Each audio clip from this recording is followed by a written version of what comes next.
You have to sell your house, Angela. Lindsay needs that money for her divorce settlement, my mother demanded, her voice shrill with desperation. I sat at my parents' kitchen table, gripping my coffee mug so tightly my knuckles turned white. The afternoon sun streamed through the window, casting shadows across the familiar oak table where we'd shared countless family meals. Now it felt like an interrogation chamber. I worked 15 years for that house, I said, my voice trembling. It's everything I have. Everything you have? My father scoffed. What about family? What about your sister? She's going to lose everything in this divorce. My name is Angela, and at 35, I never expected to be fighting my own parents over the house I'd worked so hard to own. I run a small gift shop in downtown Austin that I built from scratch, working 60-hour weeks and living in a tiny studio apartment until I could finally afford my dream home. My sister Lindsay, on the other hand, had married Richard, a wealthy real estate developer, right out of college. She'd spent the last decade hosting lavish parties and vacationing in Europe while I was building my business. Now that Richard was divorcing her for his younger assistant, my parents expected me to bail her out. Lindsay's lifestyle isn't my responsibility, I said firmly. I can't just give up my house because she spent all her money on designer clothes and fancy cars. My mother's face crumpled. How can you be so selfish? Your sister is about to be homeless. I almost laughed at that. Lindsay's idea of homeless meant moving out of her 5-bedroom mansion into a regular house like mine. She'd never worked a day in her life, always depending on our parents' support until Richard came along. Now they expected me to be her safety net. She can get a job like everyone else, I suggested, earning gasps of horror from both my parents. A job? At her age? My mother clutched her chest like I'd suggested Lindsay should become a circus performer. She doesn't have any experience. You know how sensitive she is. The familiar weight of their expectations pressed down on me.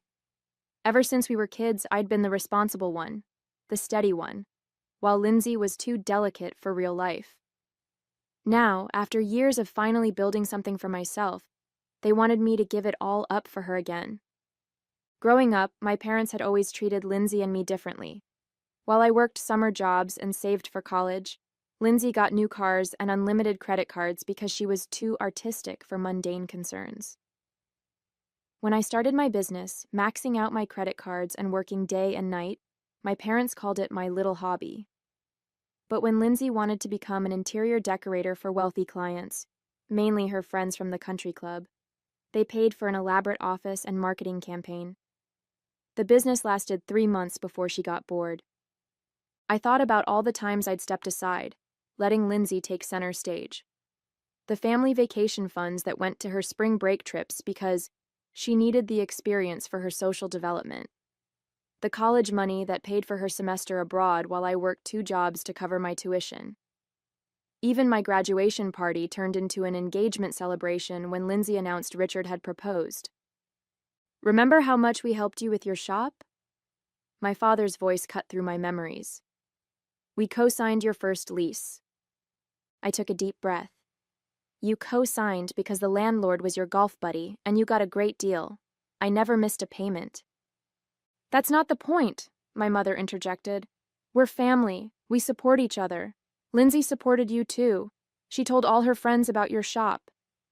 Yes, Lindsay had told her wealthy friends about my quaint little store, bringing them in to browse and comment on how cute everything was, never buying anything because it wasn't expensive enough for their taste.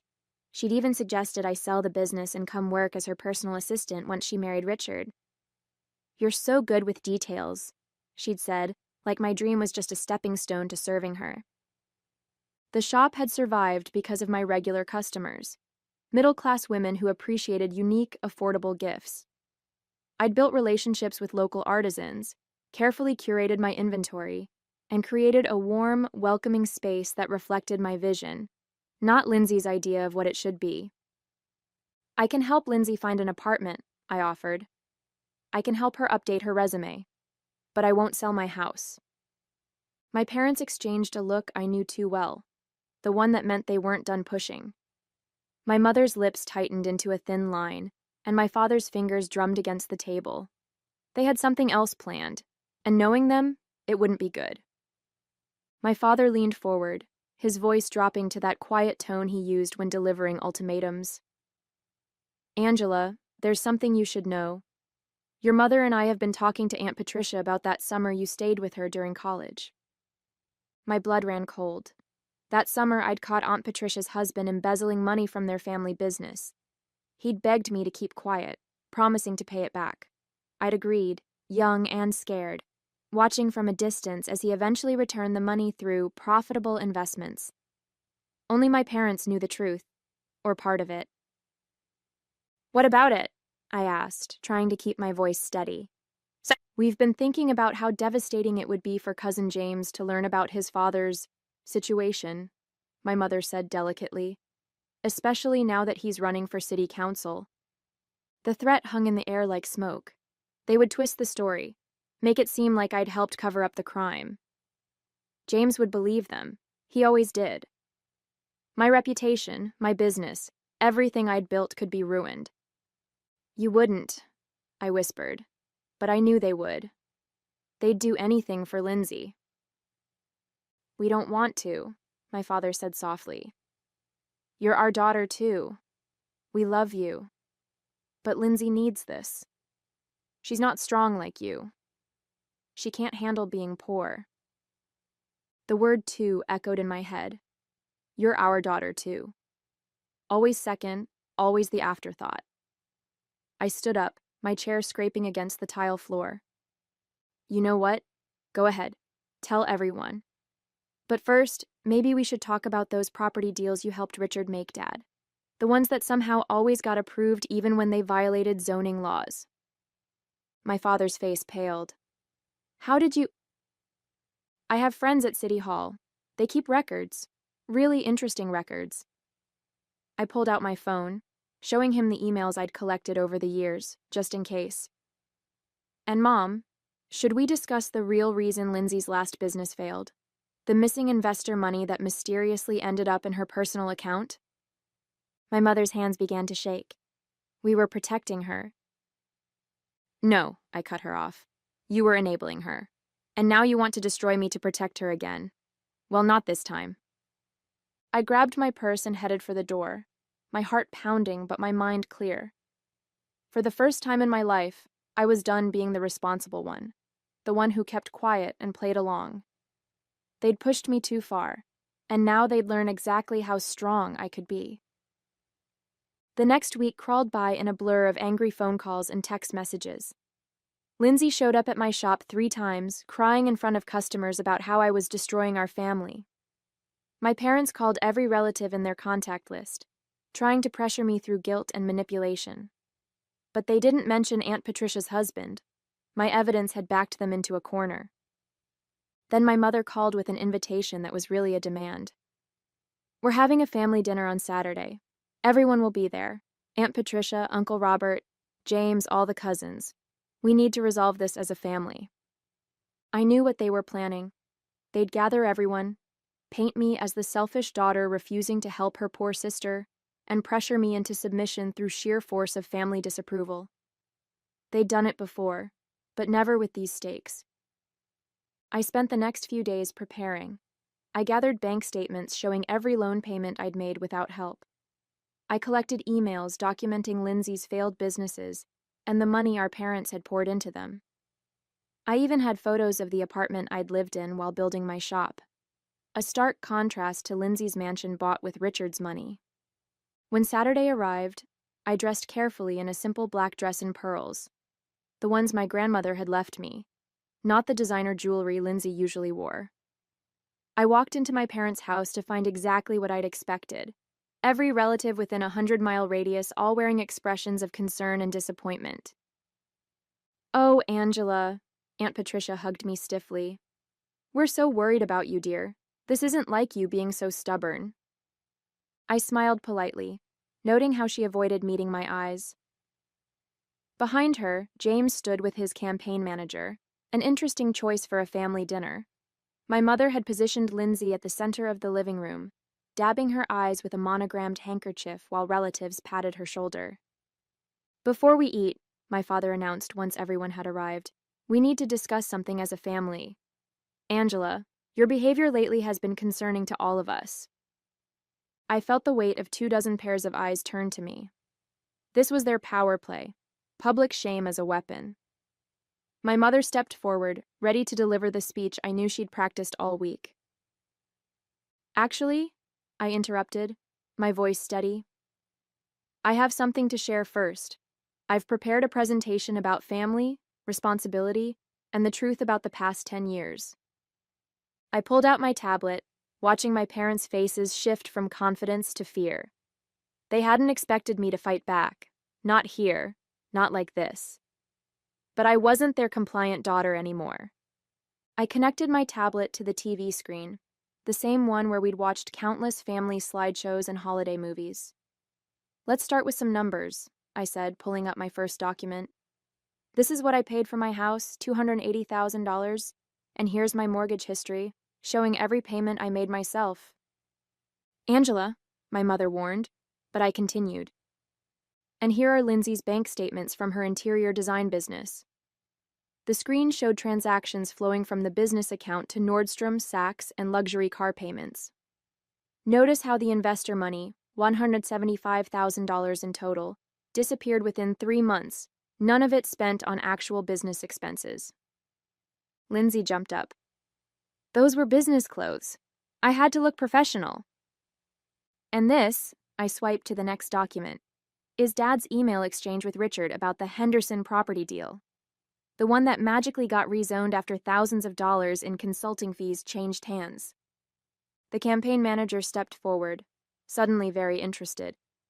My father's face had turned an alarming shade of red. But let's talk about more recent history, I continued. Here's the prenup Lindsay signed, waiving her right to Richard's business assets. And here's her credit card statement from last month, $30,000 at Gucci while she was crying about being broke. The room had gone completely silent. Aunt Patricia clutched her pearls. James stared at his phone, probably already damage controlling his campaign. My cousins whispered among themselves, eyeing Lindsay with newfound suspicion. You see, I turned to face my family. I kept quiet for years. I watched Lindsay blow through money while I built something real. I listened to lectures about family duty while she spent and spent. But I won't be blackmailed into giving up everything I've worked for. How dare you? My mother's voice shook. After everything we've done for you. Everything you've done? I laughed. Let's talk about that too. Here's my college tuition receipts showing how I paid my own way. Here's the lease for my shop with the family discount that actually charged me above market rate. Here's... Enough! My father shouted. This is private family business. No, Dad. You made it public when you invited everyone here to gang up on me. You wanted to talk about family? Let's talk. Let's really talk. Lindsay burst into tears, real ones this time, and ran from the room. My mother followed, calling her name. The campaign manager was already heading for the door, phone pressed to his ear. Several relatives suddenly remembered other commitments. I stood my ground, tablet in hand, watching my parents' carefully constructed narrative crumble around them. In the chaos that followed, my father tried one last time to regain control. If you don't delete those emails right now, he hissed, you'll regret it. I already sent copies to my lawyer, I replied calmly, and if anything happens to me or my business, they'll go straight to the ethics board. Aunt Patricia stepped between us, her face ashen. Robert, perhaps we should discuss James's campaign situation privately. She steered my father away, leaving me facing my mother, who had returned without Lindsay. How could you? She demanded, tears streaming down her face. Your own sister. You mean like how you threatened to destroy my reputation to help her? I cut in. Or how you covered up her embezzlement. That kind of, how could you? The remaining relatives shifted uncomfortably. Cousin Rachel, always the family peacemaker, tried to intervene. Maybe we should all take some time to... No, I said firmly. I've taken enough time. 20 years of watching Lindsay get everything while I worked myself to exhaustion. 20 years of being told I had to sacrifice because she was sensitive. Well, I'm done. My mother's tears dried instantly. If you walk out that door, you're no longer part of this family.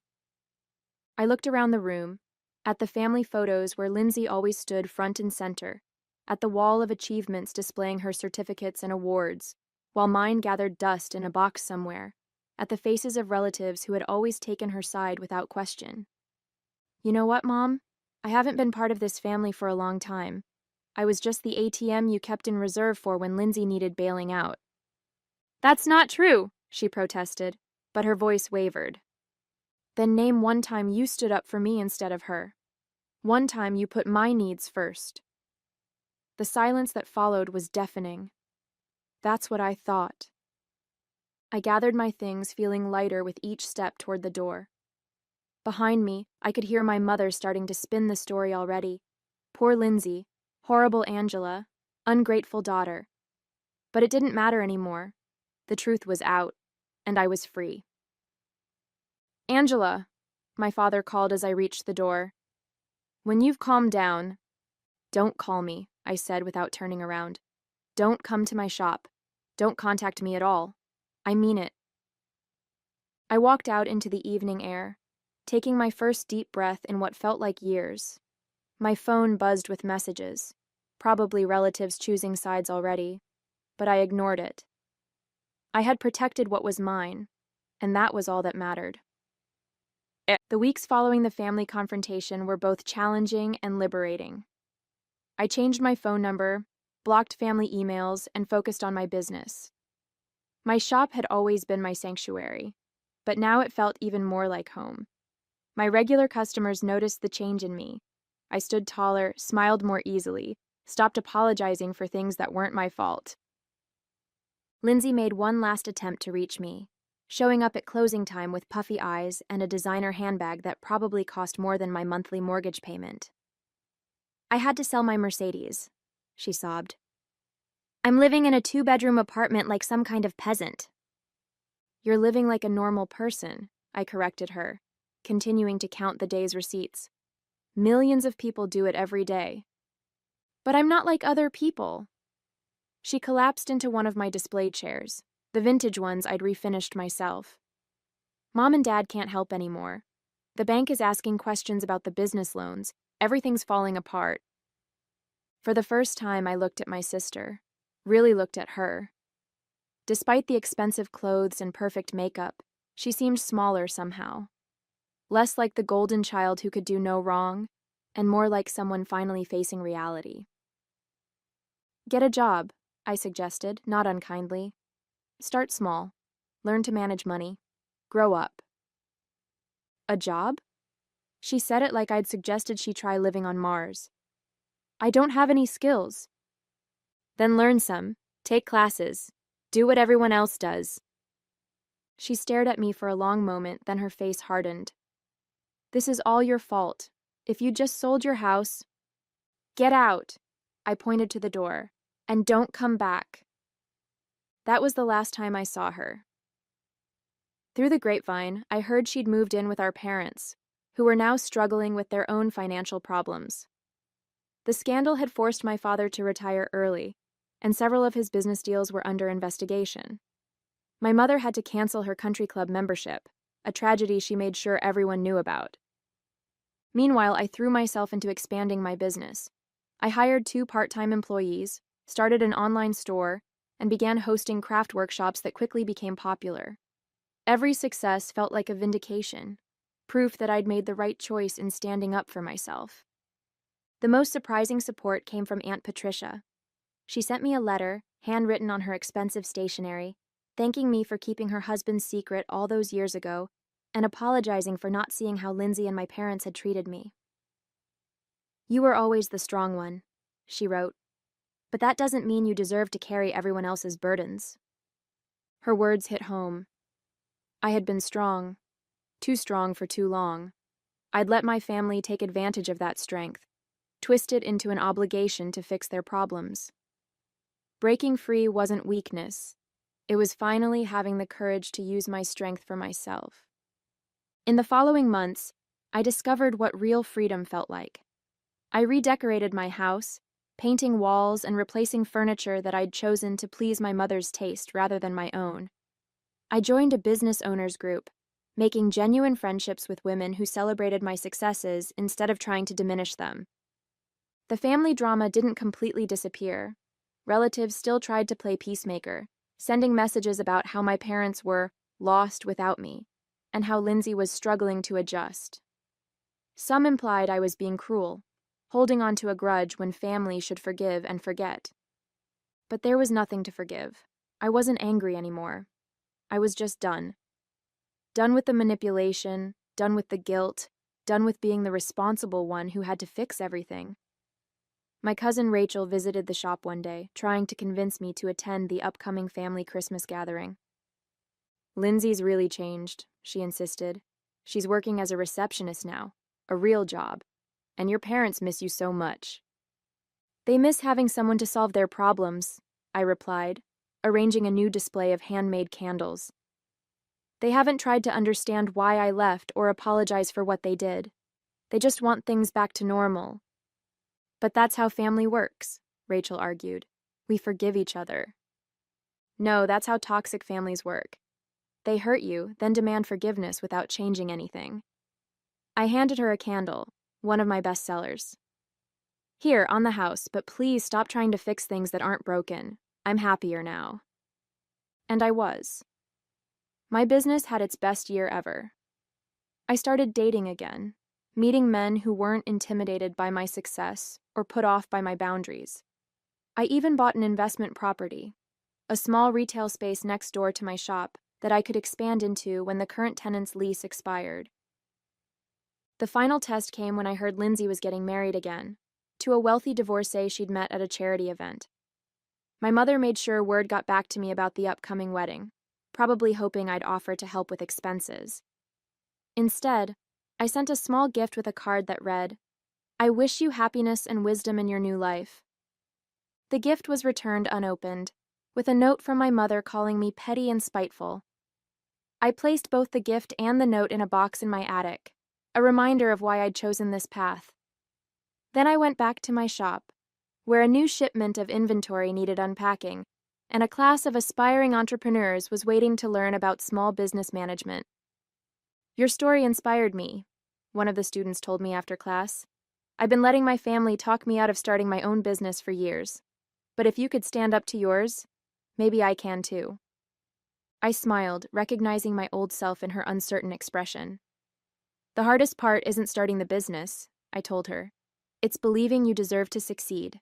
Everything else follows from that." 3 years have passed since that confrontational family dinner.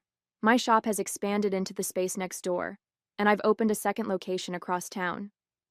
The irony isn't lost on me. While trying to force me to give up my house to support Lindsay, my parents actually pushed me to achieve more than I ever dreamed possible. Last week, I ran into James at a local coffee shop. His campaign had failed after the scandal, but he seemed happier, more genuine. He told me Lindsay's second marriage had already ended. Apparently, her new husband had gotten tired of her spending habits too. My parents had to downsize to a small condo, their retirement plans derailed by the investigations into my father's business dealings. "They still don't understand what they did wrong," James said, stirring his coffee. "Aunt Helen keeps saying if you'd just helped Lindsay that first time, none of this would have happened." I thought about that on my drive home, how they still saw me as the cause of their problems rather than the consequence of their actions. The old me would have felt guilty, responsible somehow. But I've learned that their inability to face reality isn't my burden to bear. The house they wanted me to sell has become my favorite place in the world. Each room represents a choice I made to value myself, to stand up for what I'd earned. It's not just a home anymore. It's a testament to my freedom.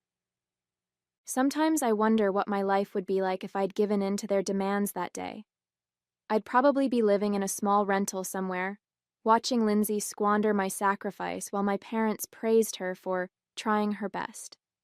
I'd still be the family ATM, expected to bail them out of every crisis while putting my own dreams on hold. Instead, I'm thriving. My business seminars are always full, mostly with women who've faced similar pressures from family or friends. I teach them what I learned the hard way, that success means nothing if you let others take it from you, and that real love doesn't come with conditions or demands. Last month, I received a wedding invitation from Cousin Rachel's daughter. Inside was a handwritten note. You showed me it's okay to be strong, to stand up for yourself. I hope you'll come. I sent my RSVP with a simple yes.